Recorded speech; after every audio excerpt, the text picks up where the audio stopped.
We may never know, quote unquote, definitively that the COVID-19 virus was a man-made lab leak. But the Energy Department's new evidence, though it's still secret evidence, puts another nail in the coffin of the lab leak theory. The FBI apparently agrees with Energy. Other intel agencies haven't fully weighed in yet. Hopefully, someday we will learn more from Republican House investigations in the weeks ahead. But there are two topics here that interest me a lot.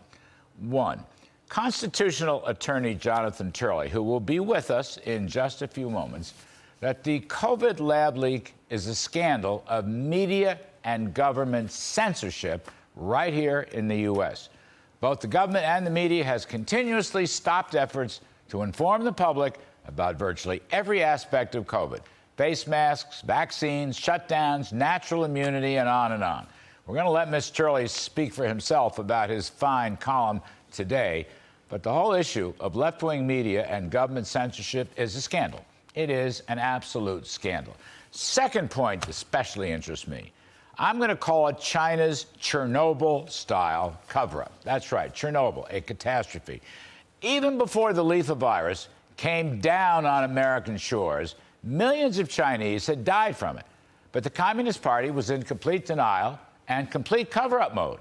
Tidbits of information would dribble and leak out, but the authorities would stomp on it immediately.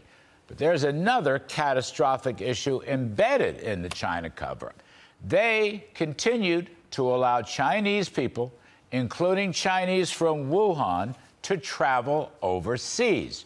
In particular, there's a very strong link in the fashion garment industry where over 300,000 Chinese workers are employed.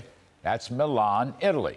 And while the U.S. moved quickly to ban travel with Europe after having moved even faster before that to ban travel with China, the Europeans did not ban their travel with China, and Italy became a hotbed of COVID, and without travel restrictions spread throughout Europe and made its way to the U.S. in tragically enormous numbers.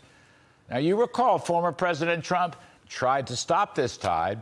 He put travel restrictions on China very quickly, and Europe followed soon after that.